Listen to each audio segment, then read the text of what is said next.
I'm AZD. This is IMC Nation, international, worldwide, mastermind from what? Napoleon Hill's book, Think and Grow Rich. Council, group of individuals that come together and have decision-making powers and votes. This is the International Mastermind Council. For the next 30 minutes, it's a free lecture, men and women, more geared toward men, about 70%.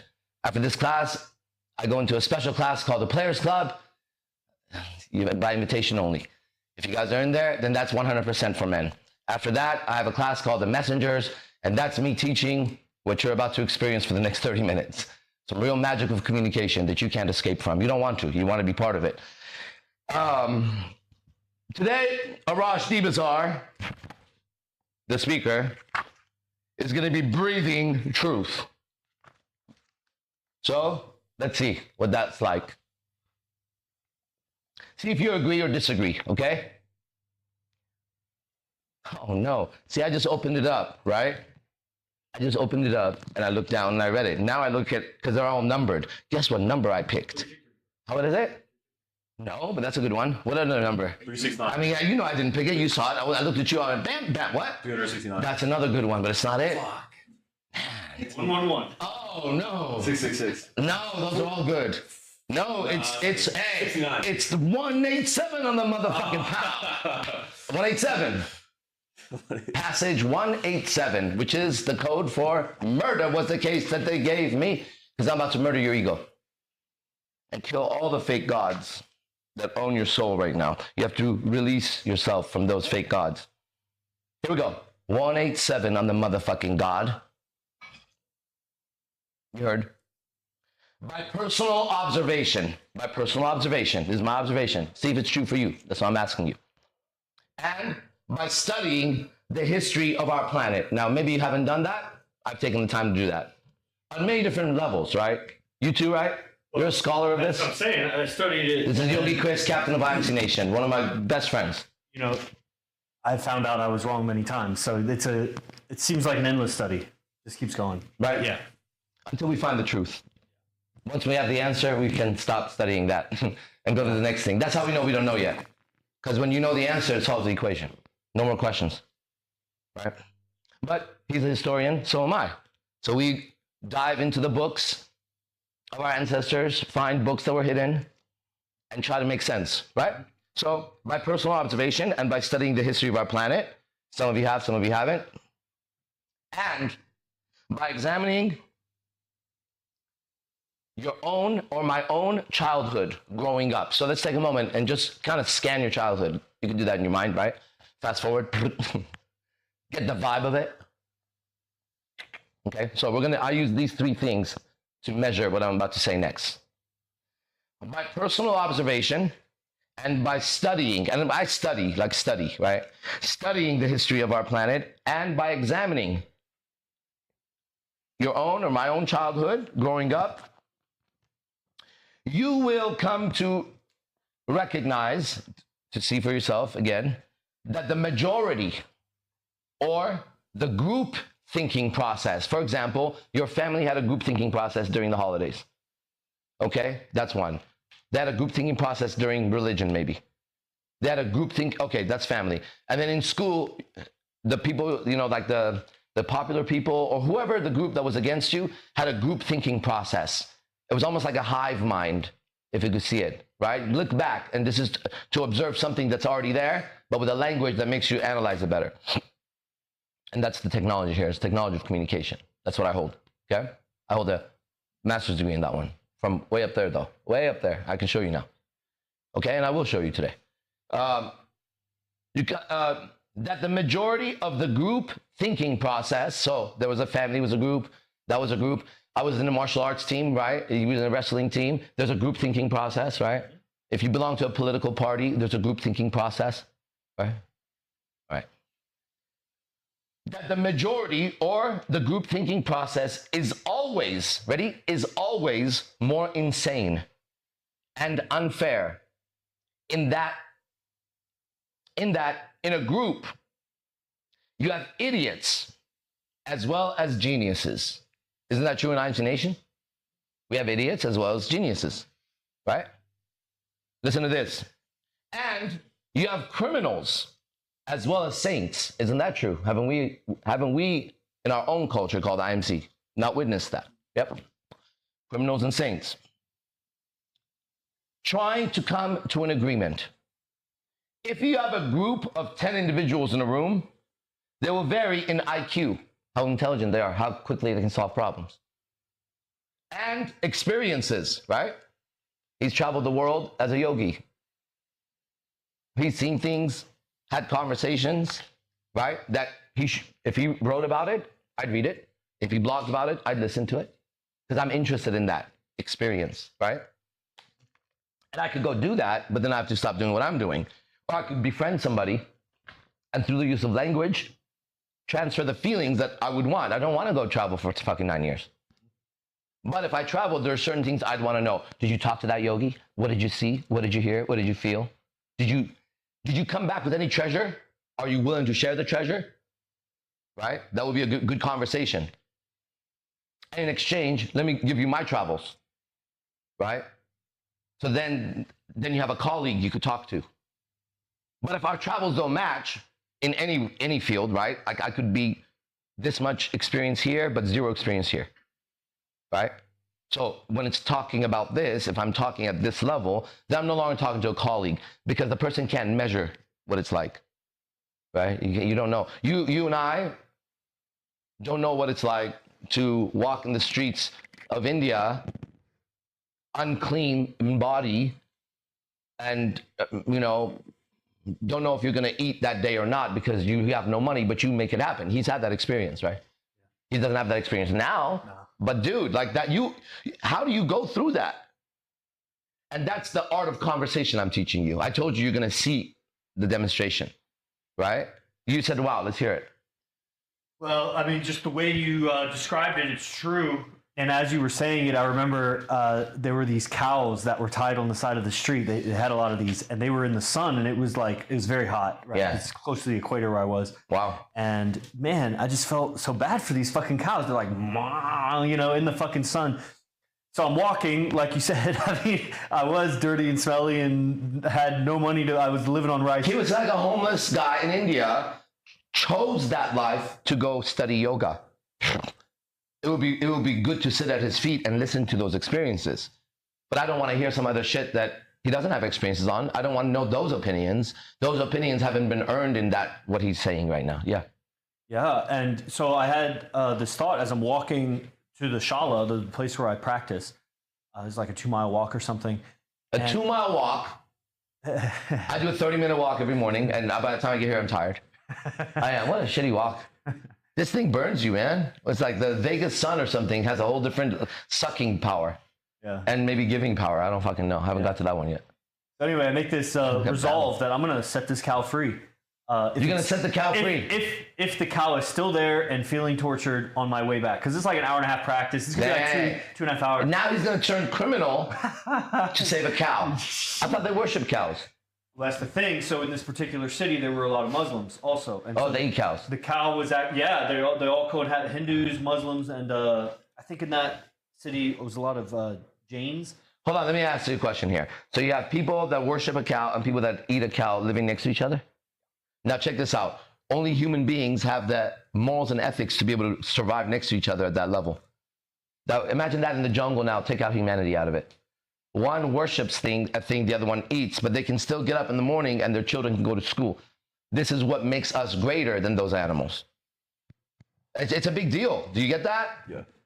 Like the fact that I could respect his right to have that idea and live next to me and not want to kill him because he's eating my God, right? And on the other hand, he doesn't turn around and go, that guy is so retarded that he's worshiping what I eat. Right? Then he should worship me because I eat his God every fucking day. You know what I mean? Like I'm a God eater. Your God's so weak. And I could go into one side and argue the point, go to the other side and argue the point because they're both just stories. Right? And the fact that I can move through those stories makes me an evolved individual as a human being.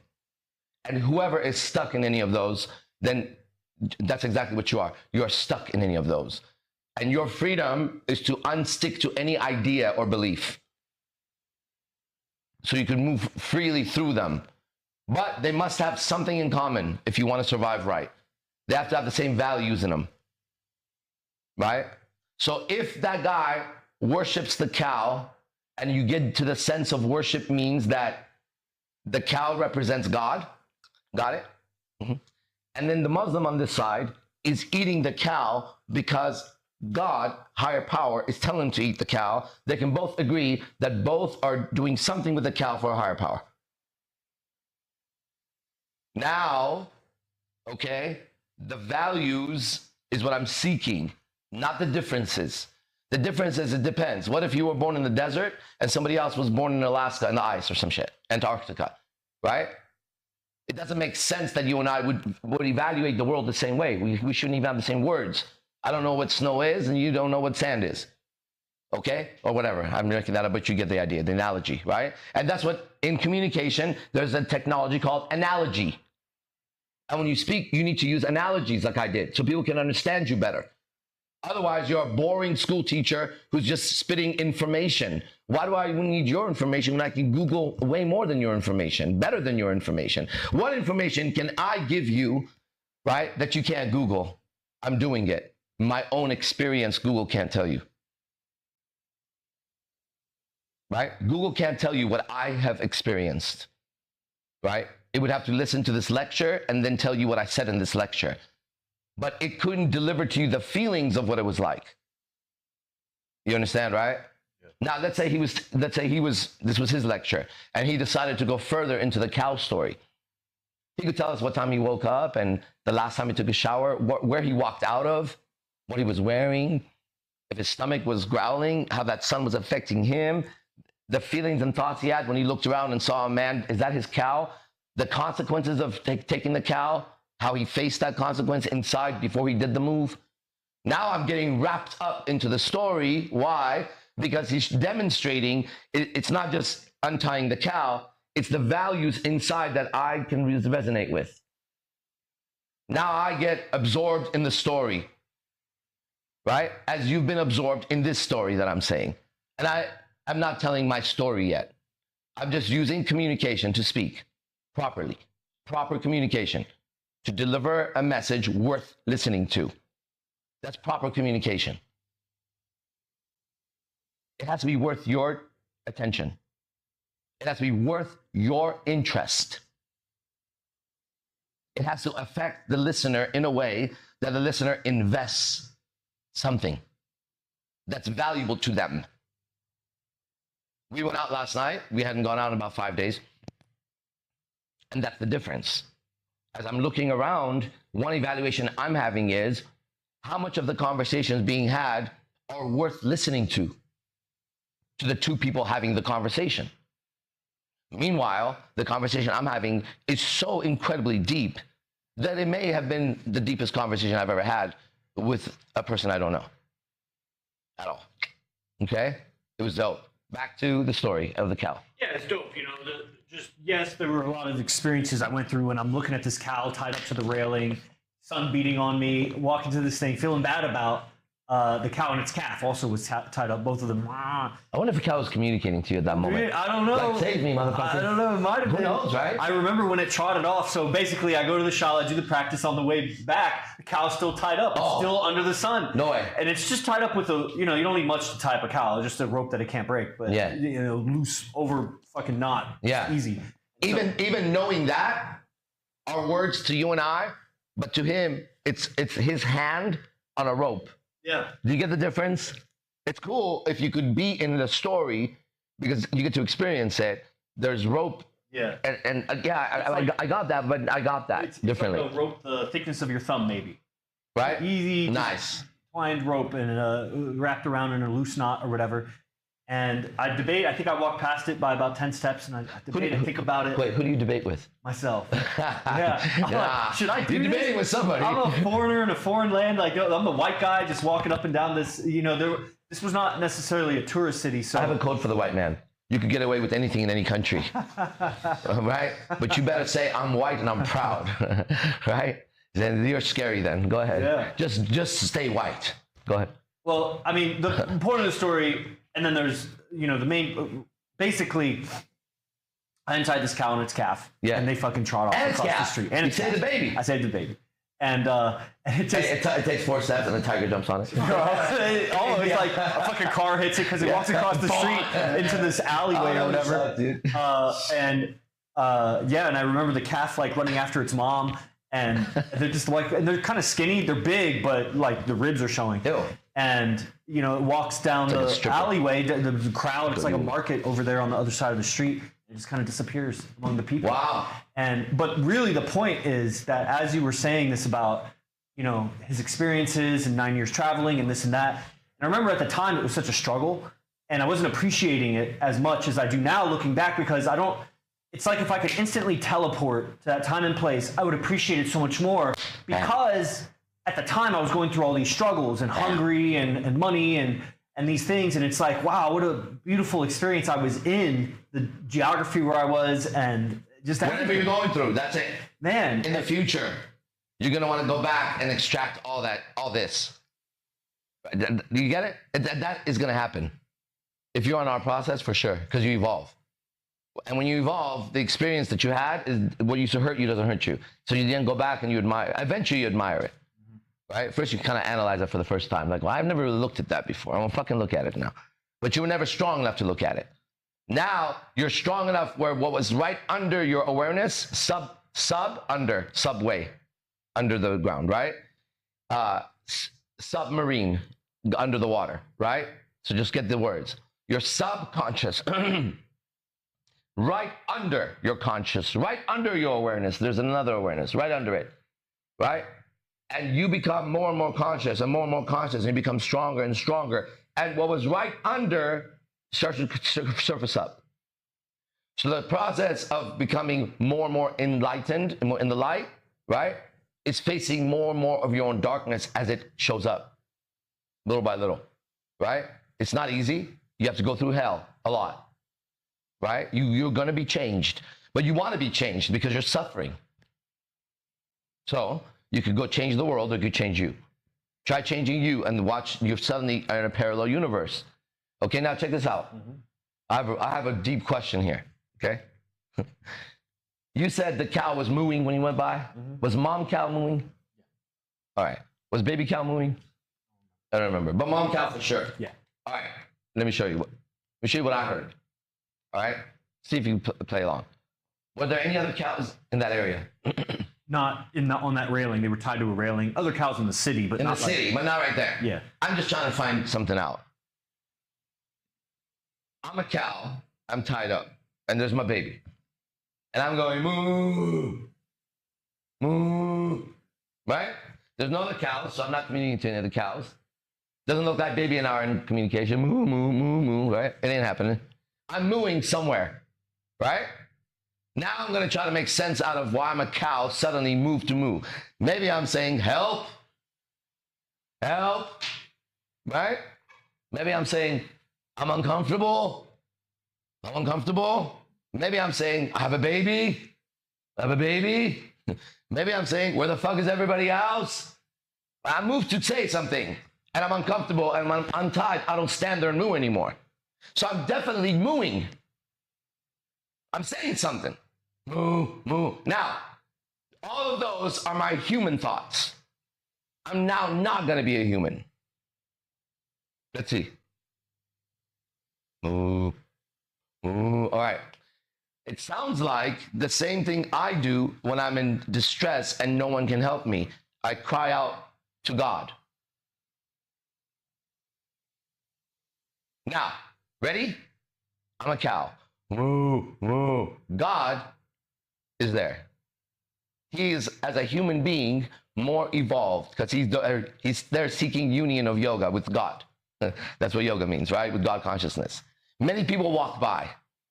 More of God walks by. I'm praying as a cow. My prayer is heard. You get that? He comes back. He risks his own safety, nothing to gain besides answer the prayer. Me and my child go away, I don't move anymore. Who's to say that that cow didn't pray and his prayer weren't answered? Isn't that so cool? I got all of that from reading a book called The Greatest Salesman in the World. There's a section in there that when he was telling me the story, that's the imagery I got. When I got that imagery, I know it's somewhere in one of those scrolls, a paragraph is now coming to me. Right? And who is it? Which animal is it that doesn't cry out to God or something higher at a moment of distress? Something like that, right? And it sounds like that animal was a moment of distress, cried out to God, God answered his prayer, and maybe that animal was a righteous animal. Maybe it was a lucky animal. Then you're going to have to define luck better. And you can't say a set of random things I can't define. So then you can't say luck. Luck means you know something about it. Otherwise, don't name it. All right? What you call luck, somebody else calls prayer or a miracle. The one who prays and has miracles as words has a better life than the one who's just, sometimes is lucky, sometimes I'm not, or I'm never lucky, or whatever. Now, every word can be used to your advantage, and that's why it was originally created. Even if it was a curse, the word was created for the advantage of the one throwing the curse. That means even if something was thrown at you, it can still be used by you. So there's no word that has ever been used against you that you can't reclaim. Right? You can reclaim it. Black people in America were called niggers. They took the word nigger, they made it nigga, and now it's become one of the coolest words that anybody could ever use. If you come from the Bay Area, Benny and I do, right? Filipinos use it freely. Mexicans, everybody's got their niggas, and black people, everyone's got it. If you don't use that, only white people can't say that over there, still. Fucked up, okay? But there's an example of a word used against one made to work for one. Because any energy spent in one direction will bounce the other direction. Any energy spent and effort spent to control someone reverses on your head at some point. That's why relationships don't work, because relationships, you try to control each other, right? The man's supposed to guide her and lay the boundaries, and if she goes off the boundaries, he's supposed to get rid of her, but not control her. I don't want to control my women to not go cheat on me. I don't want them to go cheat on me. If they do, they're not my women anymore. There's a big difference between that and controlling them so they do not. Exerting that effort from me so that something doesn't happen that would have happened. What a dumb thing to do, right? All right. Do we have a dam like that stops water in Vegas? You know, is there a dam? Hoover Dam. Hoover Dam. How close is it to us? If that dam broke, would it flood us? No. Downstream. It wouldn't. See, he knows that stuff. You know why? I would never live next to a dam. First of all, the word itself says it. I mean, why would it be called a dam? Because you're damned if you're near, because you're trying to stop nature. You can't predict that water level. You could say for the last 40 years, you could say for the last 3,000 years, Earth has done this. Earth doesn't get 3,000 years. That's you measuring in present time. And conditions that are cosmic. Something happens in Jupiter, we're going to fucking move here. Anywhere in the solar system, any of these giants move, we move. Right? And we're building a dam and living right under it. Right? That's pretty stupid. So I'm glad, like, we'd have to really consider it. But we don't have to consider it because we arrived in Vegas off of a divine vision, highly guided. We're in the perfect place. We live at Eden and Pegasus, and we got all the names already. All right, so this lecture has to end in 5 minutes. What have we learned? Well, it's been a demonstration of proper communication by me, this guy, right? We've seen that we could take someone's story and dive in and how rich every part can be.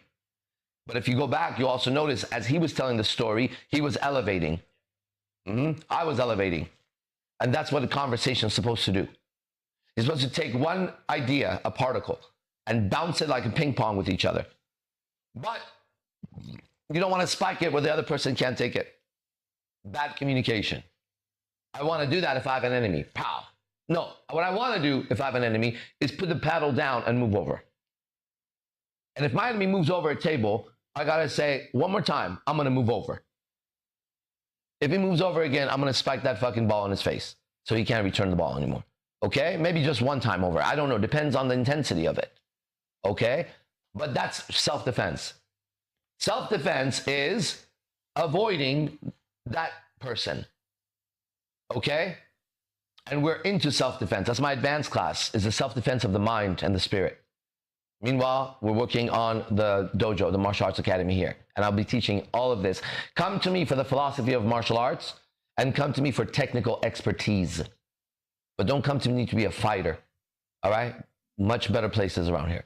But come to me for the philosophy of martial arts that you could use in any area of life and be a warrior, and for technical perfection. I have technical certificate under every instructor that I've been the highest level technician under those people at some point. So I can pass on the technique purely to you. I can be 99 years old and still tell you that's where your hips have to be, because Batata, who taught me jiu-jitsu, that's where his hips were. His teacher, I can go all the way back and say, from that first guy to me to you, here's how you move your hips. Hold on to this pure knowledge. Beautiful. Keep jiu-jitsu pure, right? I could be 99 and tell you that. As long as I can see it and communicate, I can tell you the truth, right?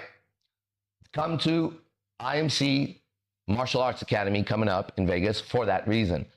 And number two, if you have to move your hips, what are you doing? You're changing your position and you're gaining leverage on a weak point on the opponent. Let me show you how to do that in communication, because you need it. Because you already got defeated by Coca-Cola. They took your mind. I promise you. You know the truth. Fast food, they beat you. Fashion, like, you have been overtaken. And you and I know it because we make irrational decisions, right? That are emotionally charged, and then we justify it later. So we're being controlled, right?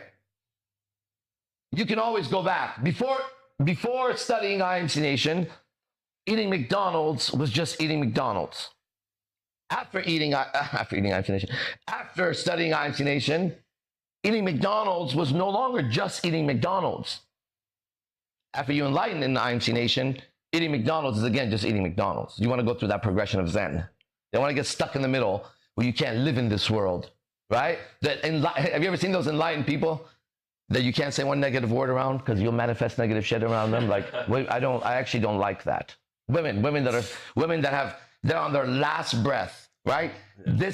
Women like this, their strength level is if you take a grasshopper, right? You know how weak a grasshopper is, but not a grasshopper. You know its leg, one leg of a grasshopper, what it would take to break it, right? When I see a woman like that, she has a strength level of a leg of a grasshopper.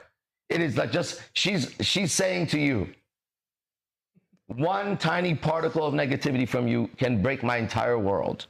She's very close to insanity, just so you know. Isn't that true? All right, if you liked what you heard, then we're going to go to the next class. The next class is called Players Club. It's for men only.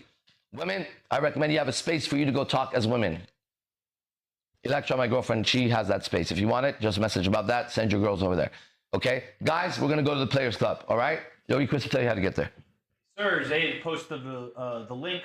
The link is there in the Zoom stream. Get involved with that. We also have all other... we have a lot of other kinds of... Mistake. We have a lot of other kinds of communication lines with the Telegram group for all the guys. We have the newsletter. Stay in touch with updates, videos that we release, and announcements about these streams or whatever. But to get to the paid program, men only, called Players Club, you hear the song. That's the link that Zay posted right now, so sign up. All right. IMC Nation, all praises to whoever or whatever we call God that seems to be aiding us and guiding us. We know it's real. We know evil is real. We know good is real. Right? We know that we exist. We know humanity is real. We know that we're in trouble. I know we're the ones who are going to do something about it by changing our own lives. IMC Nation, be the best and fuck the rest. Let's go.